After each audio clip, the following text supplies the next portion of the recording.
Já estamos de volta com a nossa prestação diária de serviço neste início de semana, nesta manhã de segunda-feira. E vamos agora lá para a capital mais sertaneja do Brasil, lá para a terra do Piqui. Vamos até Goiânia, capital do estadão de Goiás, conversar com o meu amigão lá, Gilberto Silva, gerente de compra de gado lá da planta, e que todos os dias, do cantar do galo até o galo subir no puleiro, tá prontinho com a sua equipe de originação para poder fazer bons negócios com você. Não é isso, Giba? Bom dia. É isso mesmo, Mauro. Bom dia. Um abraço a você, uma boa semana para todos que acompanham o nosso Giro do Boi. Para todos nós, Gilberto, para todos nós. Eu estava dizendo agora há pouco lá, com o Castrinho lá no Pará, Gilberto, que em momentos de épocas de crise a gente tem que acordar mais cedo e dormir um pouquinho mais tarde, né? Exatamente. Aqui em Goiânia a gente faz isso mesmo, Mauro. Nessa crise a gente chega mais cedo, vai embora mais tarde, fica agarrado aqui o dia todo. Você gosta desse barulho aí, Gilberto? Isso é bom, né? Toda vez que tocar o berrante no Giro do Boi, é sinal que tem registro bom para mostrar. E você manda um lá da cidade de Goiandira. Coloca na tela, vamos ver lá. Que bacana o gadão aí do Dr. João Luiz Ferreira Pires, é isso, Giba? É isso mesmo, Mauro. O Dr. João Luiz é muito caprichoso, ele é pecuarista, já parceiro da JBS há bastante tempo. Só abate o gado dele aqui na JBS. E ele prestigia sempre o Giro do Boi, viu, Mauro? Ele não sai de casa sem ficar atualizado com as informações do programa. Que beleza! Um forte abraço, doutor João Luiz Ferreira Pires. Parabéns por essa boiada bem terminada, bem acabada. Parabéns a toda a sua equipe da Fazenda São Miguel, aí da belíssima cidade de Goiandira, no estadão de Goiás.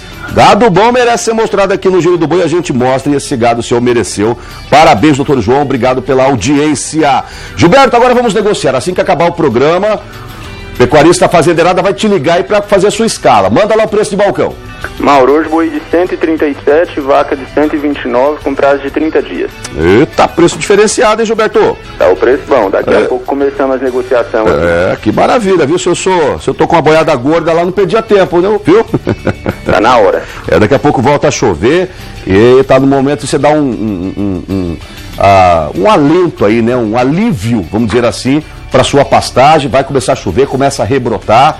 Então tem que entregar a boiada bem terminada para a indústria lá para poder fazer a sua reposição e aproveitar a ponta de capim com a reposição, com o gado magro, não é isso, Gilberto? Exatamente isso, Mauro. Maravilha. Algum recado hoje, início de semana? Não, estamos com Goiânia e estamos só esperando a chuva agora, Mauro. Tá muito quente aqui. Chuva, já ela chega por aí, fica tranquila, Gilberto, tá bom? Já comecei a fazer minhas orações para todos vocês aí de Goiás. Obrigado, forte abraço, boa semana de lida para todos aí na belíssima cidade de Goiânia, capital que tem uma das maiores audiências no Giro do Boi aqui do Brasil, segundo as estimativas nossas de acesso no conteúdo do Giro do Boi no site do Canal Rural. Obrigado a todos pela audiência, a todos da capital do estadão de Goiás. Hora de nova prestação de serviço aqui no Giro do Boi. Hoje vamos tratar de mercado internacional da nossa carne. Na primeira quinzena de setembro, do mês passado, uma equipe de executivos da JBS esteve em Moscou, na Rússia, para participar de uma das principais feiras, uma das maiores feiras do setor alimentício do mundo, a World Food Moscou. A feira reúne anualmente cerca de 1.600 expositores de 70 países e recebe um público estimado em 30 mil pessoas. Vale lembrar também que o país europeu é um dos principais parceiros comerciais aqui do nosso país, aqui do Brasil. E nós vamos saber agora o quanto o mercado russo é importante para a nossa carne bovina, em conversa com o gerente de exportações da JBS para a Rússia, o Thiago Soso Fugolin, que esteve na feira no mês passado e conta com exclusividade para o Giro do Boi quais foram os destaques dessa sua viagem. Thiagão, muito bom dia para você, uma ótima semana de lida para todos aí na unidade Anhanguera, e seja sempre bem-vindo ao programa Giro do Boi, Thiago. Bom dia, Mauro. É um prazer estar aqui compartilhando das informações que a gente teve lá na Rússia. E queria dar um bom dia também para todos os telespectadores aí do Canal Rural. Maravilha. E do Giro do Boi, principalmente. Maravilha. Ô, Thiagão, desde quando a Rússia é um dos principais importadores da carne bovina brasileira? Você tem essa informação? Olha, a Rússia começou no início dos anos 2000 a importar. De 2000 a 2004 não foi tão expressivo, mas depois de 2004 em diante ela começou a se tornar um dos principais compradores da nossa carne. E vem nisso até hoje, principalmente depois de 2005, 2006, ela sempre figurou entre os 3 principais compradores da nossa carne.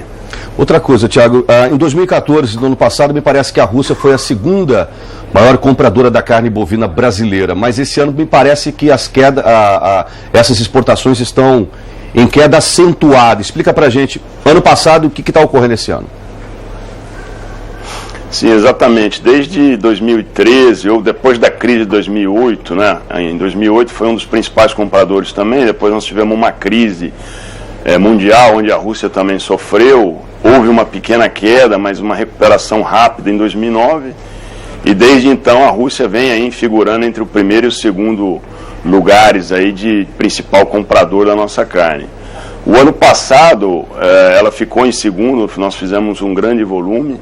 Aqui na JBS nós fizemos uma média de quase 12 mil toneladas por mês de carne, uma média geral. Mas desde outubro começou a ter algumas sanções internacionais contra a Rússia, principalmente dos Estados Unidos e da Europa, o que começou o agravamento de uma crise econômica, e depois, com a queda dos preços da commodity, essa crise se acentuou muito mais forte. E principalmente o que foi sentido é a falta de liquidez e a alteração grande que houve na taxa de câmbio. Para você ter uma ideia, Mauro, nós estávamos falando em um ano, o câmbio na Rússia ela veio de 35 rublos para $1 para quase 70 rublos para $1. Quase isso impacta muito isso impacta muito no preço interno da nossa matéria-prima para os russos. Ou seja, caiu pela metade o poder de compra da moeda russa, é isso? Caiu pela metade, exatamente. E a gente costuma dizer, ou fazer um comparativo do preço interno lá. O preço interno da nossa carne, por exemplo, de um dianteiro, que é um dos principais cortes, ele saiu de 200 rublos, que seria um preço de 1 quilo, para quase 300. Então, o poder de compra dos russos não aumentou nessa mesma proporção, o que acabou impactando no consumo das indústrias, principalmente, que é onde vai a nossa principal matéria-prima, e, consequentemente, os números se refletiram esse ano, que houve uma queda de aproximadamente 50% nos números de volumes exportados do Brasil e, consequentemente, da JBS, que é um dos líderes do mercado. E o que a indústria faz diante de um quadro como esse? A gente, dependente de um dos maiores compradores da nossa carne, tem que se virar para poder escoar essa produção que vem da fazendeirada que fornece para a companhia, é isso? Nós temos que buscar outras alternativas, né? No primeiro semestre desse ano a gente estava um pouco mais dependente ainda das exportações de Rússia, e o que nós vimos foi os preços em dólar se deteriorarem muito rapidamente. Mas nós conseguimos aí, de uma certa forma, reorganizar toda a nossa plataforma aqui, desde o mercado interno ou outros mercados de exportação, e hoje a nossa dependência de Rússia é muito menor. De toda maneira, a gente está falando de um mercado que ainda leva aqui para nós da JBS 6 mil toneladas por mês esse ano, está vindo de média, e do Brasil cerca de 10 a 12 mil. Então ainda continua sendo um mercado importante, mas de toda maneira a gente teve que se reorganizar internamente, buscando outros mercados e outras possibilidades viáveis para poder escoar toda a nossa produção. Você acabou de dizer para a gente que até outubro do ano passado a gente estava vendendo uma média de 12 mil toneladas mês. Isso caiu para 6 mil, pela metade, Thiago? Exatamente. A queda foi bem acentuada.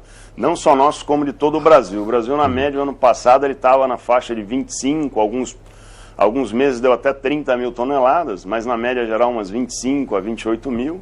E hoje essa média está perto de 12 mil.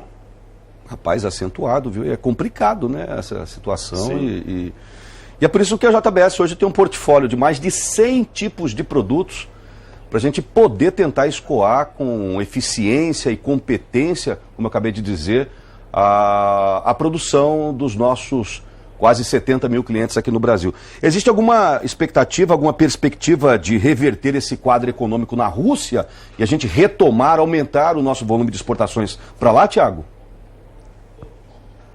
Olha, Mauro, durante a nossa viagem, inclusive, foi um dos questionamentos que nós mais levantamos com os nossos clientes, né?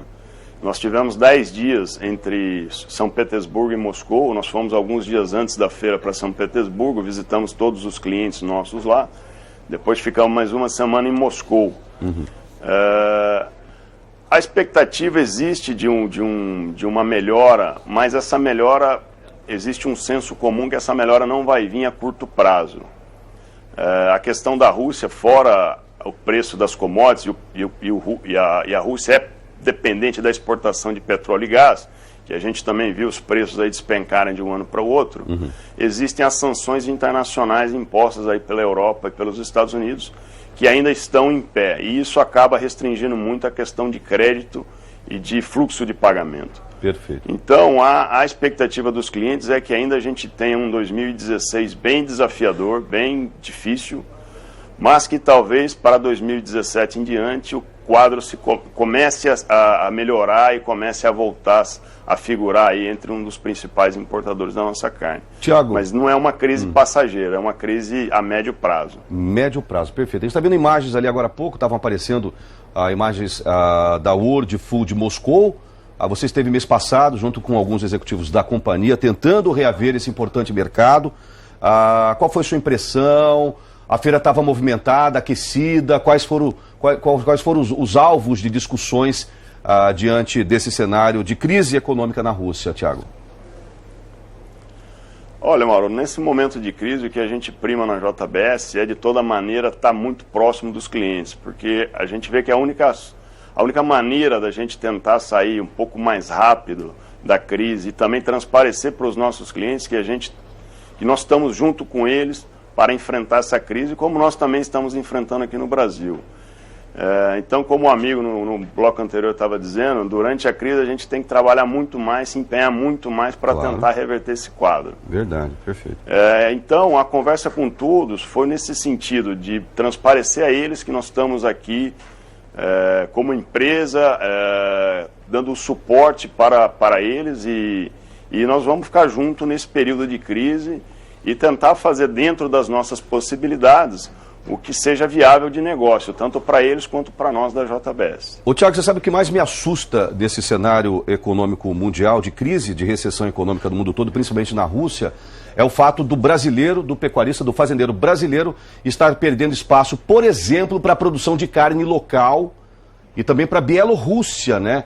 Conta pra gente lá esse novo hábito do consumidor russo lá, isso não podemos deixar acontecer, obviamente. Sim, o que nós tivemos percebendo já ao longo desse último ano e nós podemos comprovar durante as visitas, nós visitamos alguns supermercados, alguns clientes nossos de venda direta, nós temos um projeto de carne resfriada também na Rússia, que sentiu bastante a pressão. Para dar uma ideia geral aí para os nossos telespectadores, Mauro, 90% da carne brasileira ela acaba sendo industrializada na Rússia, 90% até um pouco mais, até 95%. Então é uma carne de matéria-prima. Só que ao longo dos últimos anos a gente trabalhou num outro projeto para desenvolver a carne resfriada direto para supermercados. E nós fizemos isso muito bem ao longo de 2014. Só que esse ano especificamente esse projeto caiu praticamente uns 80%, pela invasão de produtos mais viáveis ou mais baratos. E essa produção vem principalmente da Bielorrússia, que é um país muito próximo à Rússia, e consegue entregar carne resfriada ou mesmo carcaças para ser desossadas lá na Rússia a um preço muito mais barato e muito mais competitivo que a nossa carne. E nós podemos também comprovar não só a produção local crescendo muito, mas como também a Rússia buscando alternativas de produtos mais baratos e mais viáveis. Um exemplo disso é a abertura da China que eles propuseram e conseguiram em outubro do ano passado. E nós podemos observar esse movimento também de alguns importadores migrando da carne brasileira para a carne indiana. E no caso dos resfriados, para a carne local e da Bielorrússia. Perfeito. Fora isso, também houve uma migração muito grande para outras proteínas, principalmente a suína e a de frango. Já que o nosso negócio é carne bovina, não podemos... Obviamente, nunca desmerecendo o suinocultor, o avicultor, mas já que nós fazendeiros, pecuaristas, estamos trabalhando, tentando vender cada vez mais a nossa carne bovina, temos que zelar por uma liquidez cada vez maior dela. Que foto que é essa? Coloca na tela, por gentileza, que você mandou pra gente lá. Essa carne escura aí, o que você está querendo dizer com isso que você mandou pra gente lá, Tiago?